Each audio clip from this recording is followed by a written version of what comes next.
नमस्कार, मध्य प्रदेश बड़ी बहस में आपका स्वागत है। मैं हूं आपके साथ पराग गुप्ता। मध्य प्रदेश विधानसभा के शीतकालीन सत्र के दूसरे दिन की शुरुआत भी हंगामे के साथ हुई।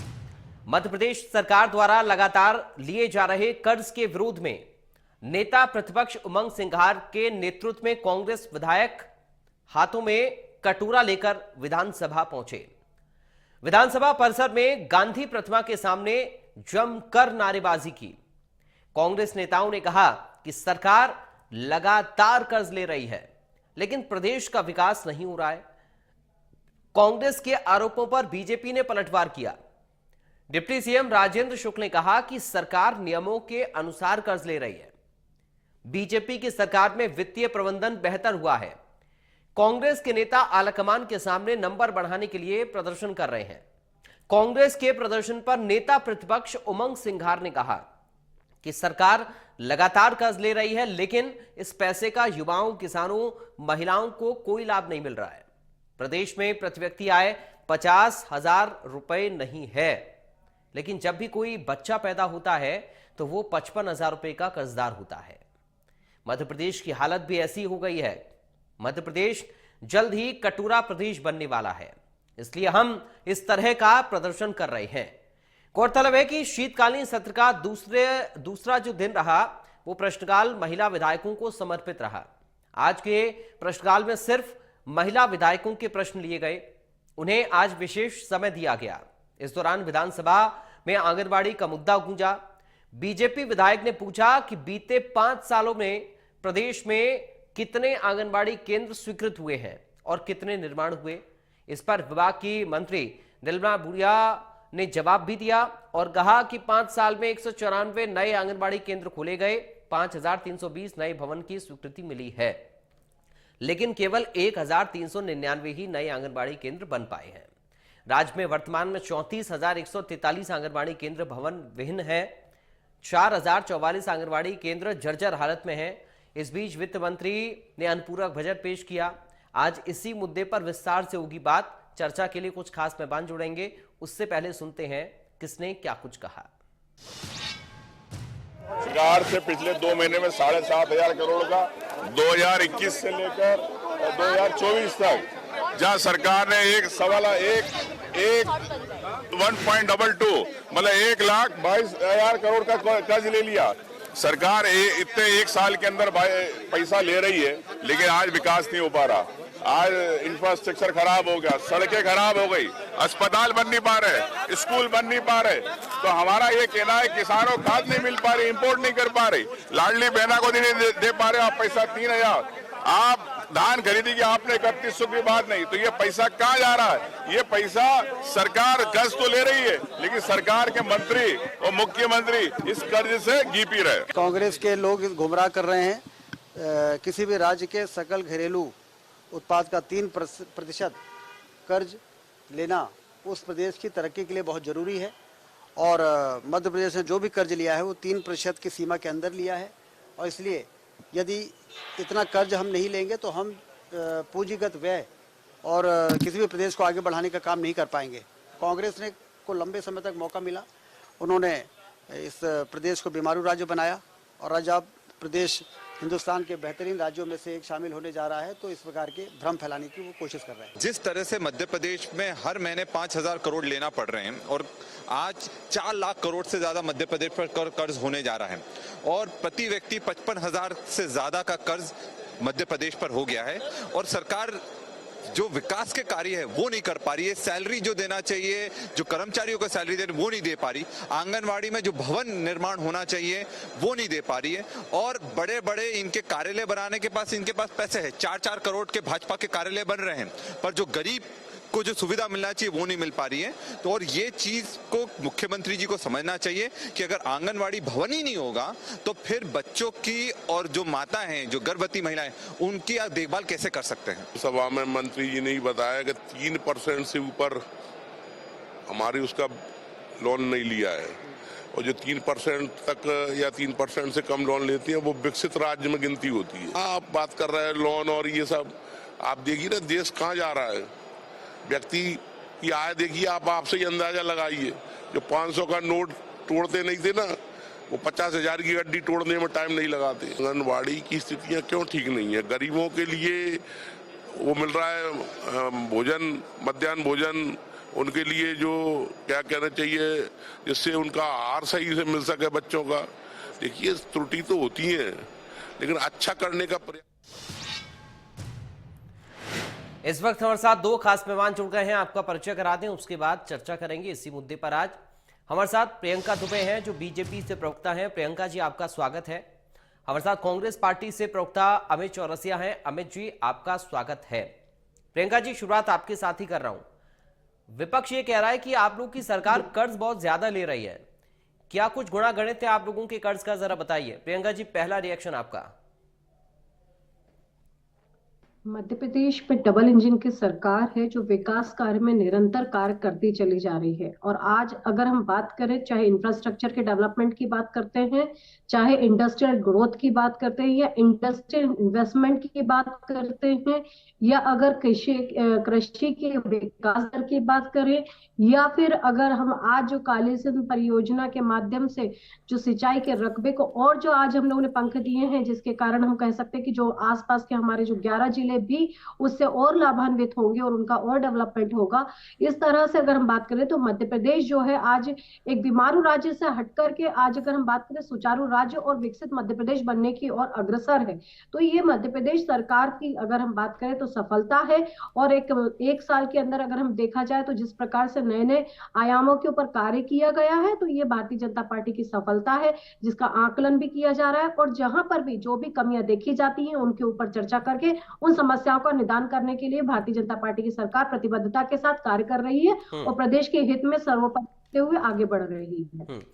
अमित चौरसिया जी, कर्ज तो और सरकार लेती है सर, सब अपना गुणा गणित लगाते हैं और कर्ज भी लेते हैं ताकि प्रदेश की जो विकास की रफ्तार है उसको आगे बढ़ा सकें, उसको और धार दे पाएं, योजनाएं चला पाएं। और उसके बैकग्राउंड में हम देखें तो कुछ ऐसी भी योजना सरकार की होती है जिससे कि हम उस कर्ज की पूर्ति कर पाएं, या फिर हम इनकम कैसे कर सकते हैं, हमारे इनकम के स्रोत क्या हो सकते हैं, तमाम सारी चीजें दिमाग पे रहती हैं। तो आप लोग को ऐसा क्यों लग रहा है कि मध्य प्रदेश सरकार कर्ज लेने में बहुत ज्यादा हद कर रही है? जी नमस्कार पराग जी, आपके सभी दर्शकों को भी नमस्कार है। और मैं कहता हूं कि कर्ज लेने में कोई बुराई नहीं है, ठीक है कर्ज लेना चाहिए, लेकिन कितना कर्ज लेना चाहिए इसका भी तो अनुपात पता चलना चाहिए। आज मेरी बहन कह रही है कि मध्य प्रदेश बीमारू राज्य से उठ के ऊपर आ गया, कर्ज के अंदर डुबा दिया है पूरी तरीके से। पिछला एक साल बेमिसाल रहा मुख्यमंत्री जी की कुर्सी बचाने में, कर्ज, क्राइम, करप्शन और कमीशन खोरी को बढ़ावा देने में और अंतर कला से निपटने में। आज भारतीय जनता पार्टी के कई सत्ता के केंद्र खुल गए हैं, खुलेआम चुनौतियां मिल रही है। और आज मध्य प्रदेश की विधानसभा में हम नहीं कह रहे हैं, भारतीय जनता पार्टी के वरिष्ठ नेता पूर्व मंत्री भूपेंद्र सिंह जी का दर्द झलक कर सामने आया और सिर्फ उनकी विधानसभा की स्थिति नहीं, पूरे मध्य प्रदेश के हर जिले, हर विधानसभा की तस्वीर बन गई है। आप कर्ज ले रहे हैं तो पैसा जा कहां रहा है, विकास दिख कहां रहा है। पूर्ववर्ती सरकार जो शिवराज सिंह चौहान जी की थी, 17 लाख करोड़ का एमओयू के साइन कराने की बातें, प्रस्ताव आए थे। आज मुख्यमंत्री जी उन्हीं दावों को विफल बताते हुए नई विकास की गाथा लिखने की बात करते हैं, बताते हैं इतने एमओयू साइन हुए। जो सागर में एमओयू साइन होते हैं उसे नर्मदापुरम में डाल दिया जाता है, जो नर्मदापुरम पे दिखाया जाता है उसे इंदौर में डाल दिया जाता है। तो सिर्फ आंकड़ों का फेरबदल किया जा रहा है इस सरकार के अंदर। अगर सरकार इतनी ही अगर स्पष्टवादी है और अगर इतनी ही पारदर्शिता से सरकार चल रही तो सरकार को क्या आपत्ति थी श्वेत पत्र जारी करने में। बुरी तरीके से पराग जी मध्य प्रदेश का वित्तीय प्रबंधन फेल हो गया और जगदीश देवड़ा जी को तत्काल इस्तीफा दे देना चाहिए। एक भी वचन अगर भारतीय जनता पार्टी ने पिछले एक वर्ष में पूरे करे हो तो मेरी बहन बता दे, एक भी वचन नहीं बता पाएंगे। 456 संकल्पों के साथ वीडी शर्मा जी, शिवराज सिंह चौहान जी ने कहा था मध्य प्रदेश की विधानसभा चुनाव, ये रामायण और गीता में लिखे हुए शब्द हैं, ये वचन है जो प्रदेश की जनता को दे रहे हैं। जैसे ही सरकार बनेगी लाडली बहना खाते में 3,000 रुपए प्रति माह गिरना शुरू हो जाएगा। किसानों को 2700 रुपए गेहूं के, 3100 रुपए धान के मिलेंगे। हर गृहिणी को 450 रुपए में गैस सिलेंडर मिलेगा। हर युवा को 2 लाख प्रतिवर्ष रोजगार मिलेगा। अरे रोजगार छोड़िए, आज एमपीपीएससी 15 परीक्षाएं घोषित करती है और अपना परिणाम और शेड्यूल बताने से ही चढ़ गई। पता ही नहीं रही कि परीक्षा की डेट कब होगी, तो शेड्यूल ही नहीं है इनके पास में। आज मुख्यमंत्री जी 1 लाख रोजगार की घोषणा करते हैं, कहाँ है सिर्फ घोषणा है, कागजी घोड़े दौड़ रहे हैं पूरे प्रदेश के अंदर। आज प्रदेश पूरी तरीके से जर्जर अवस्था में आ गया है। आप देखिए आंगनवाड़ी की स्थिति, आज निर्मला भूरिया जी ने बताई 7,000 से अधिक भवन जर्जर हालत में पड़े हुए हैं। तो पैसा जा कहां रहा है? पैसा जा रहा है मंत्री और मुख्यमंत्री की जेब में, और यही दर्द और यही पीड़ा आज इनके विधायक बता रहे हैं सदन के अंदर। आप बताइए 4 दिन में सत्र खत्म कर दिया जा रहा है, तो जनता के पैसे की बर्बादी कौन कर रहा है? सरकार कर रही है, विपक्ष कर रहा है। विपक्ष की तो आवाज सरकार सुनना ही नहीं चाह रही है। इस प्रदेश की जनता की आवाज सरकार सुनना नहीं चाह रही है। हजारों की तादाद में कल भोपाल के ऊपर जनसमूह उमड़कर आया, जन आक्रोश दिखा। सरकार उसके बाद भी जागने को तैयार नहीं, अपने अहंकार को छोड़ने को तैयार नहीं है। मतलब ये समझ चुके हैं कि ये पूरा प्रदेश इनकी बापूती बन चुका है। ये जो करे, ना खाता ना भाई, जो इनके अधिकारी करे वो सब सही। और ये स्थिति परिस्थिति निकल कर आ रही है। महिलाओं के प्रति बढ़ते अपराध, ये हम नहीं कह रहे हैं, एनसीआरबी के आंकड़े कह रहे हैं, ये हमारे आरोप नहीं, केंद्र सरकार के जारी आंकड़े कह रहे हैं कि दलितों पे, पिछड़ों पे, आदिवासियों पे, महिलाओं पे अपराध चरम पर पहुंच गए। तो सरकार आज प्रशासनिक अराजकता से घिरा हुआ है। सरकार का वित्त प्रबंधन पूरी तरीके से फेल हो चुका है। युवाओं के पास रोजगार नहीं है। नशे का कारोबार आप देखिए मध्य प्रदेश में किस कदर फल फूल गया है। हर जिला नशे से ग्रसित है। खुद कैलाश विजयवर्गीय मन से कह रहे हैं कि नशा आता कहां से, मतलब सीधा सीधा जगदीश देवड़ा जी के ऊपर आक्षेप लगा रहे थे, और आज भूपेंद्र सिंह जी सीधा सीधा गोविंद सिंह राजपूत जी पर आक्षेप लगा रहे हैं। ठीक है, यही बात तो नितिन गडकरी जी ने कही कुछ दिन पूर्व, वो पत्र भी आपको याद होगा। ठीक है सर, लौटूंगा आपके पास। प्रियंका जी, ये कटोरा लाने की जरूरत विपक्ष को क्यों पड़ गई? क्योंकि विपक्ष को ये नहीं मालूम है कि कौन से मुद्दे सदन में उठाने और कौन से मुद्दे सड़कों पे उठाने। पहले तो विपक्ष ये तय करे कि सारे मुद्दे आप ही को पता है, तो इंसाफ कर दीजिए। प्रदेश की जनता ने आपको स्पष्ट बहुमत दिया है। सुन लेते हैं एक बार प्रियंका जी, जनता के साथ इंसाफ करिए।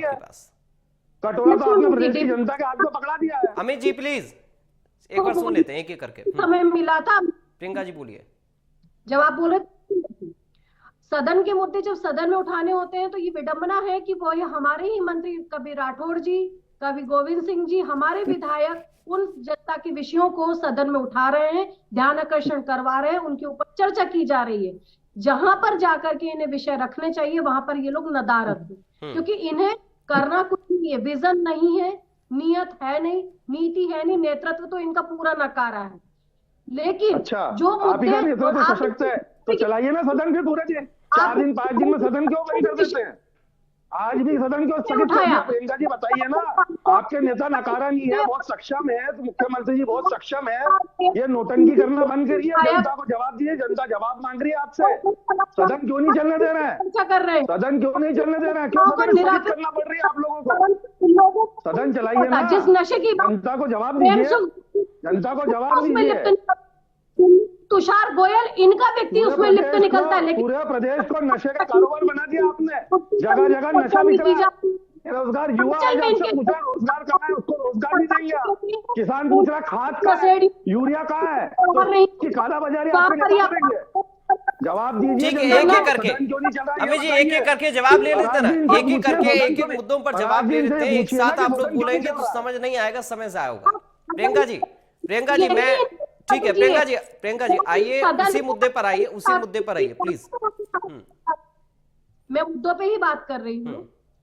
अगर ध्यान आकर्षण के समय बात की जाए तो ये दोनों विषय अगर हम बात करते हैं, चाहे आंगनवाड़ी का विषय हो, आप देख रही मोहन सिंह जी राठौर ने उठाया जो बीजेपी विधायक है, गोविंद सिंह जी ने उठाया अपनी सरकार के सामने। अगर किसी विषय को लेकर के जनता का विषय है, क्योंकि वो किसी व्यक्ति विशेष का विषय नहीं है, जनता का विषय है, सदन में ही उनके ऊपर चर्चा की जाती है और उनके ऊपर ध्यान आकर्षण काल के समय ध्यान आकर्षित करवाया जाता है।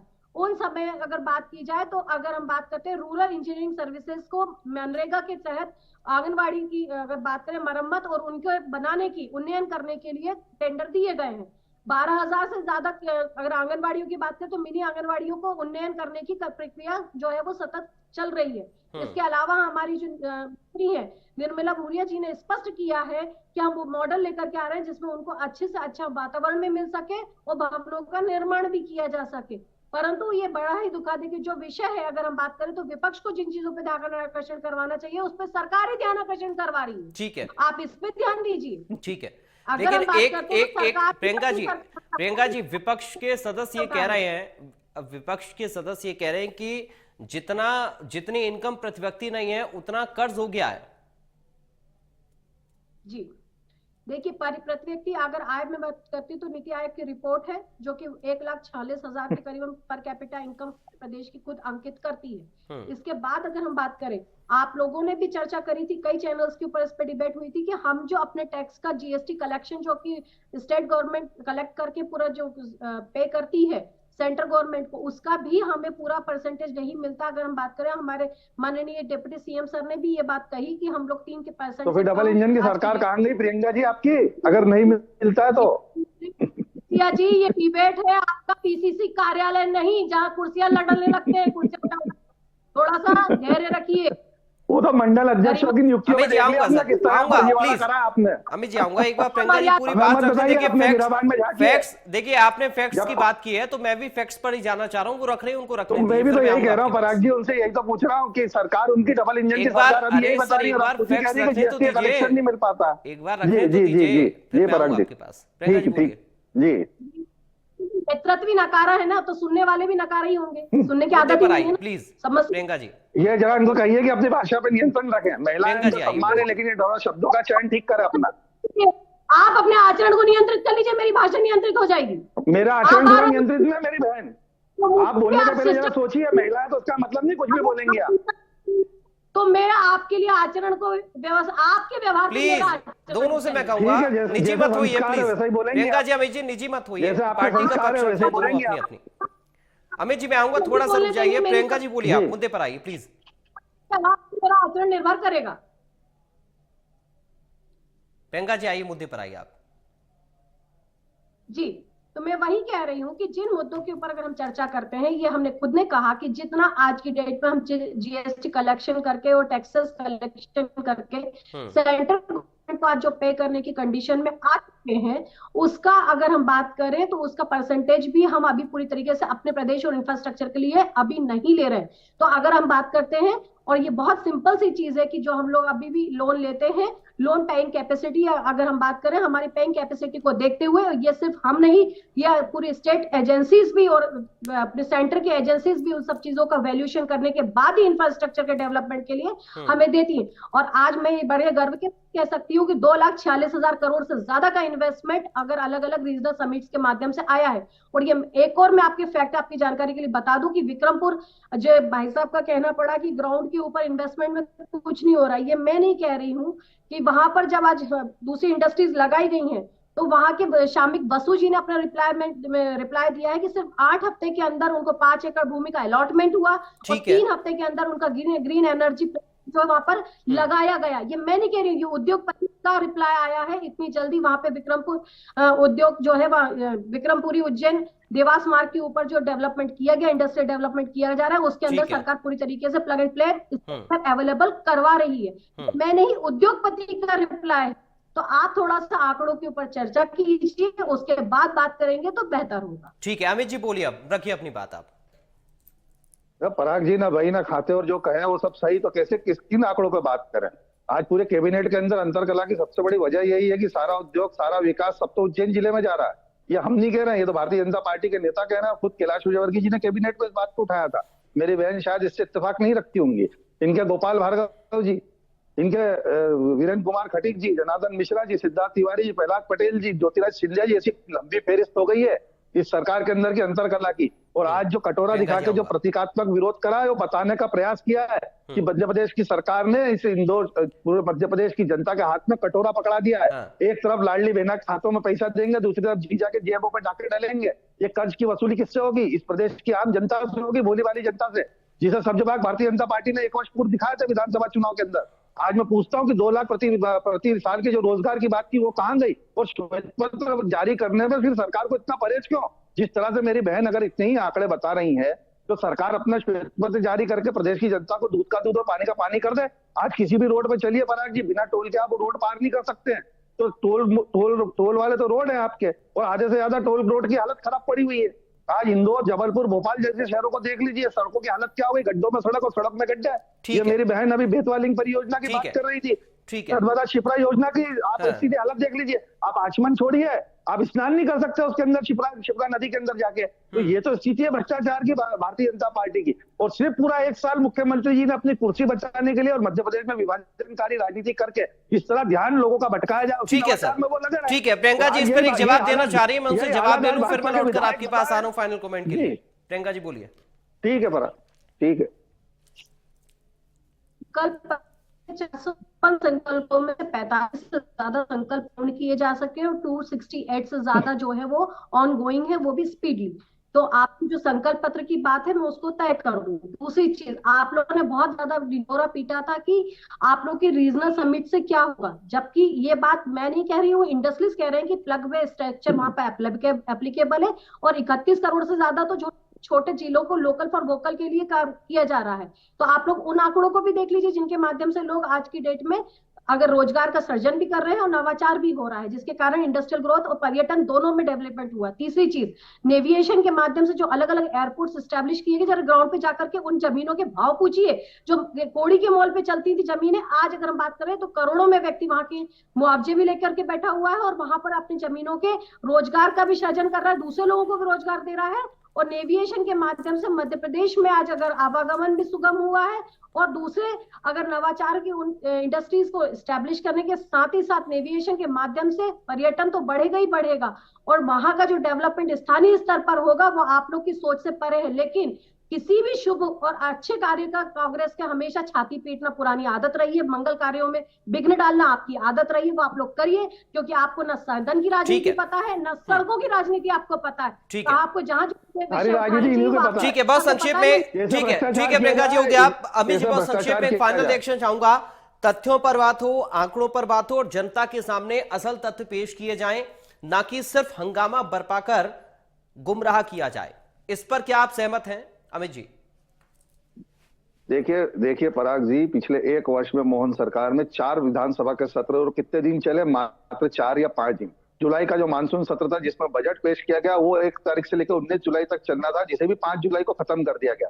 तो ये बताता है कि मोहन सरकार किस तरह जनता के जवाबों से भाग रही है और सदन को चलाना नहीं चाहती है। हम तो कह रहे हैं कि आप 80 दिन 100 दिन चलाइए सदन, प्रतिदिन 7 करोड़ रुपए खर्च होता है एक सदन को चलाने के लिए, ये जनता की टैक्स की कमाई का पैसा है।